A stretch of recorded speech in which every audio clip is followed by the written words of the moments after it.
Hey guys, and welcome back to GameSpot Plays, the video series where we show you an unreleased video game.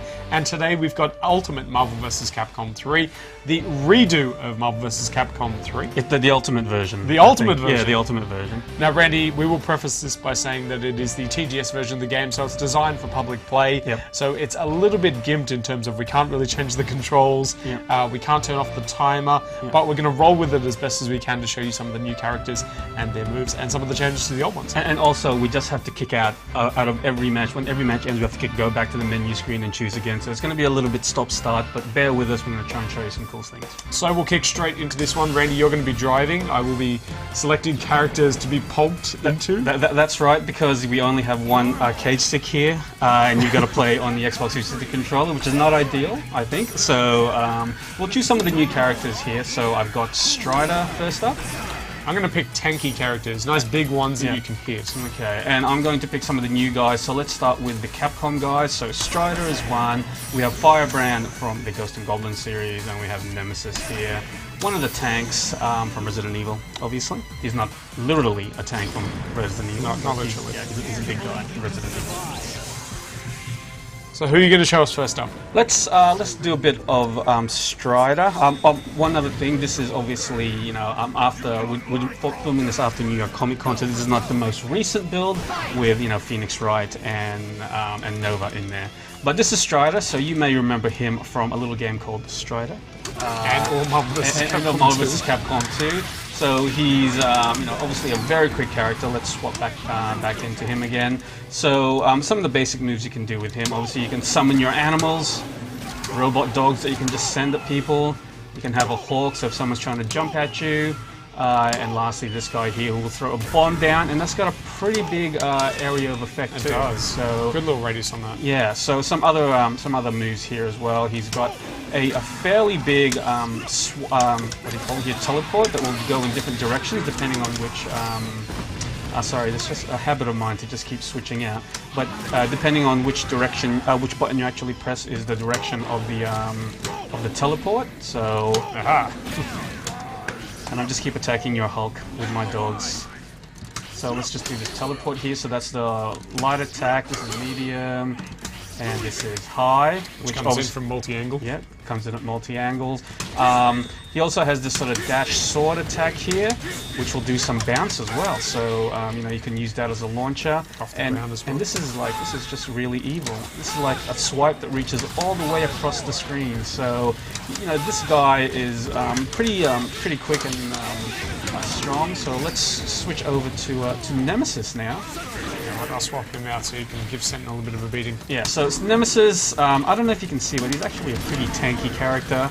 He moves incredibly slowly, so I think we were having a few bats beforehand down, and it was hard for me to get a hit in with some of the quicker characters. So he's got obviously look how much damage he does. Yeah. Your trade-off there obviously is speed for sheer. Yeah, that's right. And I'm about to kill Sentinel here. So this guy is more along the lines of, he's nowhere near as speedy as the Hulk, so he's probably on the same speed as someone like Dormammu. You know, if you're used to a character like that, he's probably up your alley. But yeah, he's a tank. He's slow. He's there to take damage for you and support. But if you can, you know, combo into some of his bigger stuff, he's really useful. Now, in the break here, we'll talk a little bit about some of the changes that have gone in between Marvel vs. Capcom 3 and Ultimate.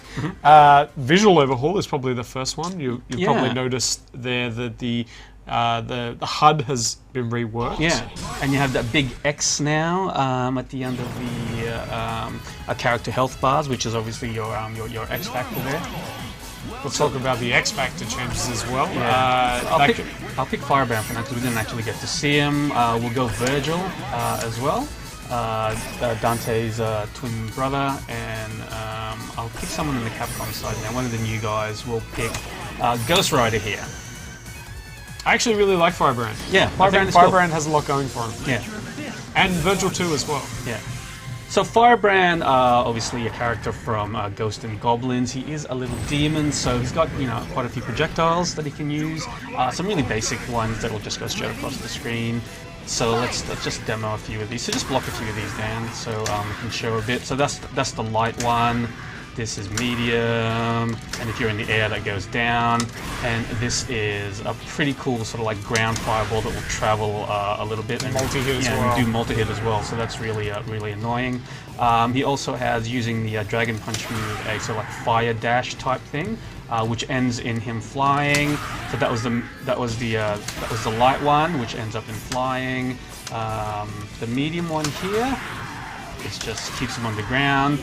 And this is a really cool one too. It's like a swoop that you can do with heavy, and once again he stays in the air at the end of that. I think that's also one of his assists. Yeah. So if you don't have him actively selected, it's a great anti-air. Yeah. And you can also just go in the air at any time by just doing like a backwards fireball and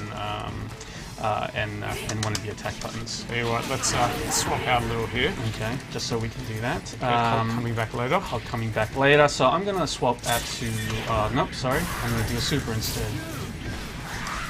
Let's swap out to Ghost Rider. So obviously Ghost Rider is not Nick Cage. I don't think it's a Nick Cage version. But he is, let's stick with fire here. But he is obviously a character from the Marvel side of things. He's got chains, man. That's what it's all about, fire and chains. So he's got some pretty good distance attack. So this thing almost reaches across the screen. And he also has a few other sort of like aerial attacks there. That's a command throw that can reach all the way across the screen. And let's do one of his swings here. So obviously you gotta watch. Huge range. Yeah, he's got massive range. He's not the quickest of characters though, so he sacrifices that. Speed for range. Hey, guy going to sleep for a bit. Yeah, Hair's going to sleep, and I'll just go show this.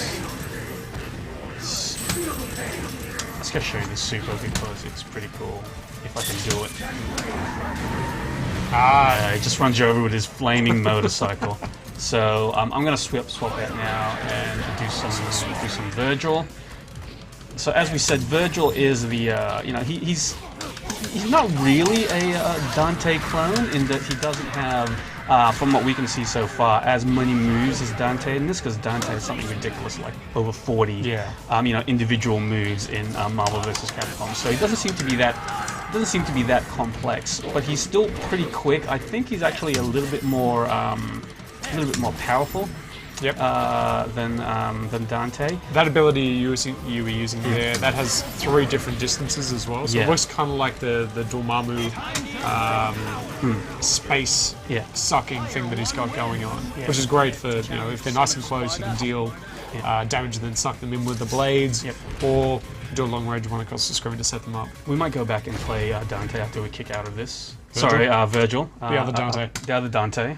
After we kick out of this. In the meantime, let's talk a little bit about X Factor. We mentioned that it's had a new look on the screen. It's also getting some change in terms of functionality. Yeah, so I guess one of the big things is you can trigger it in mid-air now. So obviously in the past you had to be on the ground to do this, and it was pretty easy. You just mash your buttons and you've got your X Factor. The speed boost that it gives you has also been standardized. So in the last game, some characters were faster than others, and some characters didn't even receive a speed boost during X Factor. So I think the Hulk and Amaterasu didn't actually get one. But in this one, everyone gets the same percentage speed upgrade. So some characters will still be faster than others depending on how quick they normally are. But it's been standardized now. You're going to try out the Good Doctor? We're going to try out Doctor Strange and Hawkeye. So let's start with Vergil first and do a few more of his moves before we get into it. It seems like Vergil is like Dante.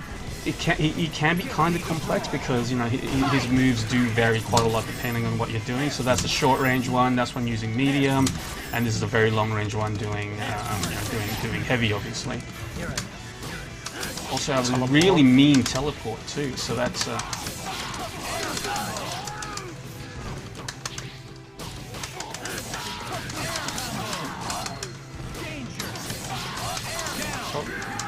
sorry, Hulk. That's right. I guess Hulk. Sorry, Hulk.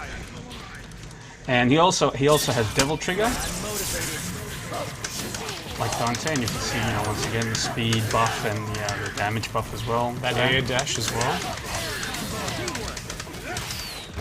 And let's switch to Hawkeye now. So obviously Hawkeye from the Marvel side of things, you may just want to block some of these down.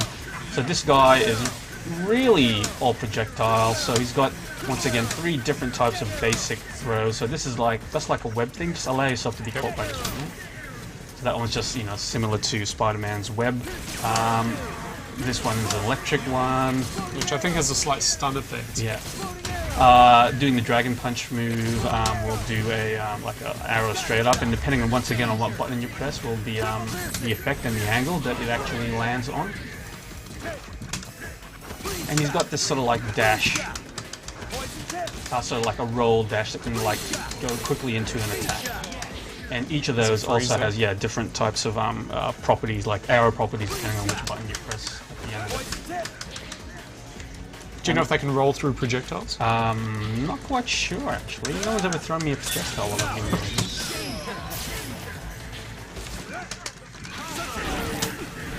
Okay, I'm going to swap Hawkeye out now. He is, once again, he'll be a pretty good keep-away support character, I think.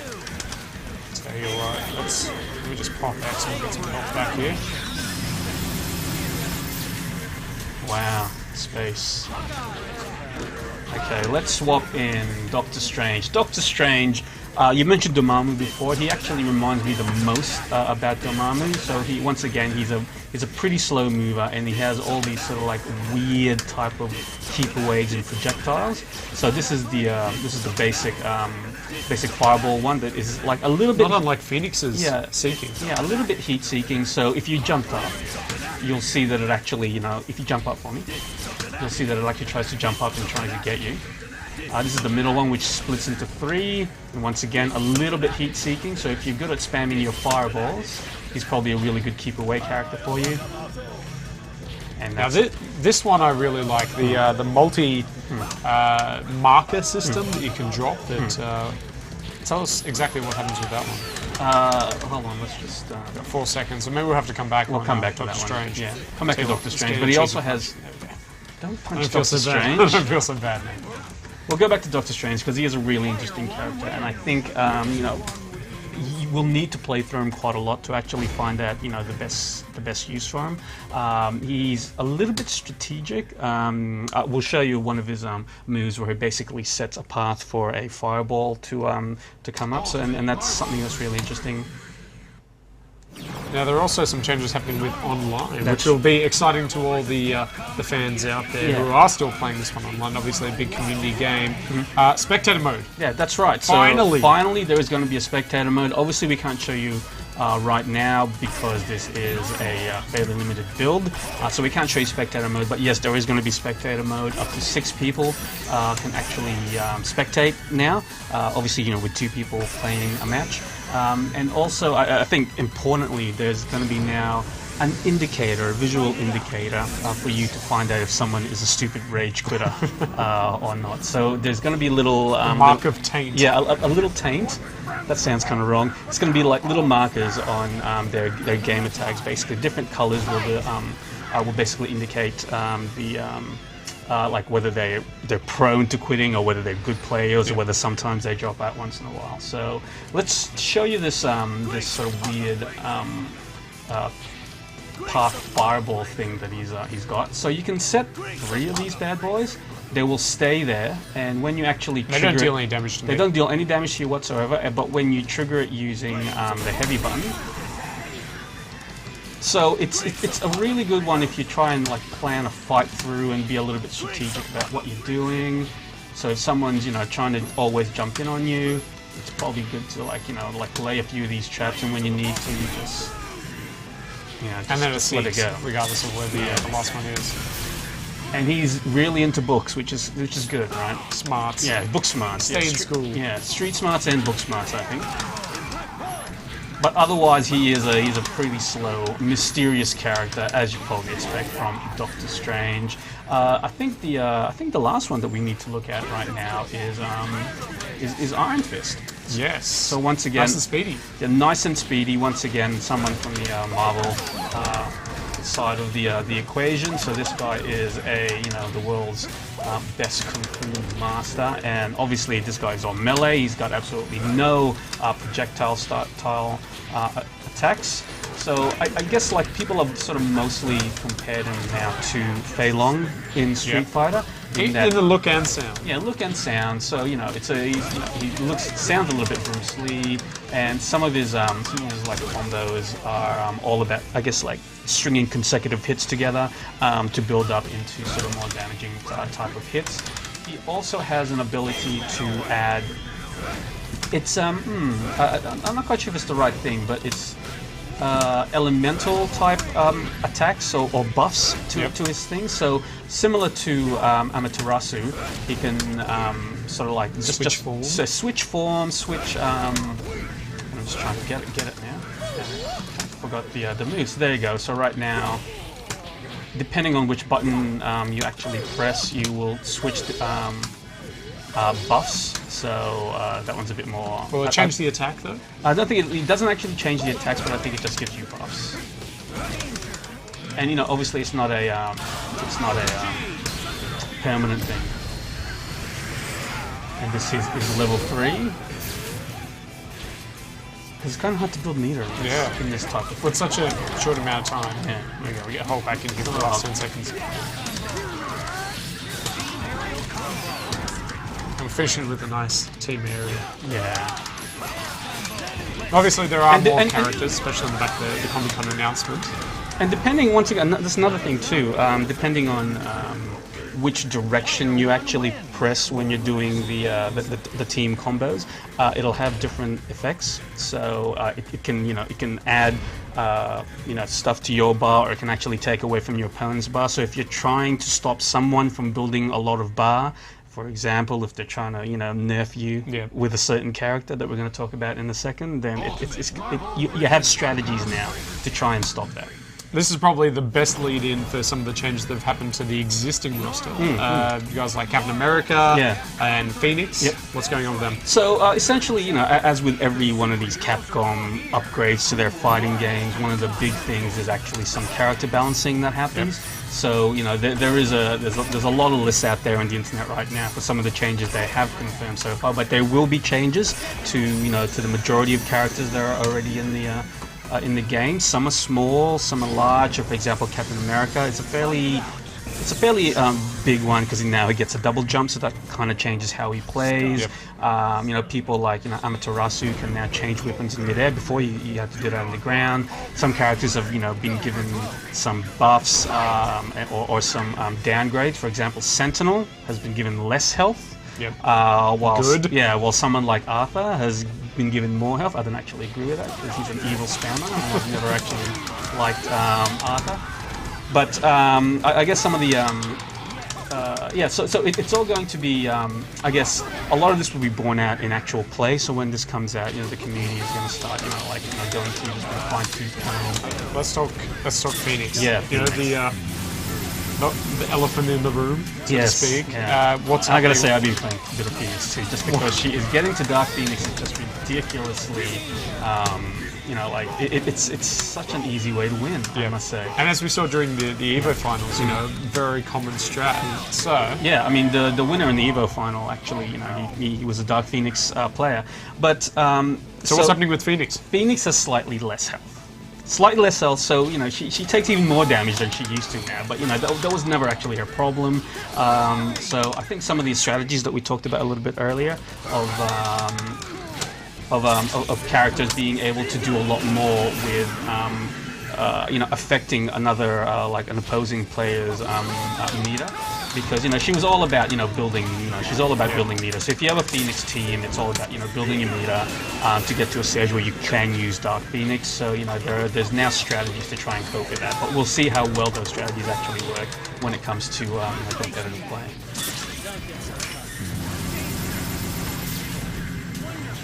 And you were mentioning Comic-Con too, Dan. So yeah, as we said, we haven't got the latest build.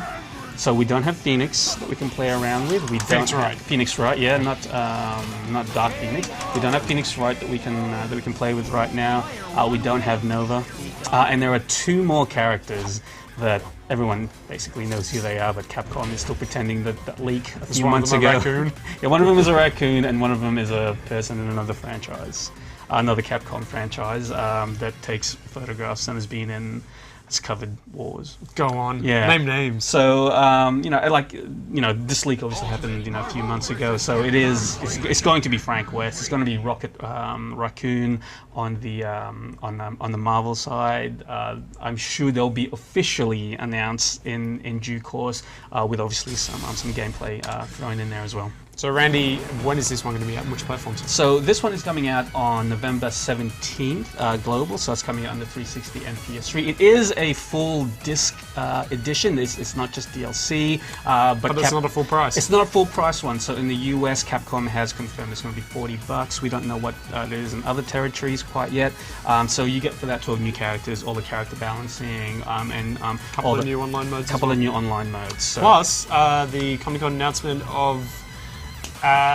The new post-launch DLC that's coming, which is going to be the Heroes vs. Villains. Yeah, okay. Yeah, and also it's coming out on the Vita, but we don't have a specific release date for the Vita yet. It's not one of the launch titles for the Japanese launch, but it may very well be one of the launch titles for the Western launch, which doesn't happen until February next year. Great, so stay tuned to GameSpot.com for more Ultimate Marvel vs. Capcom 3. See you guys.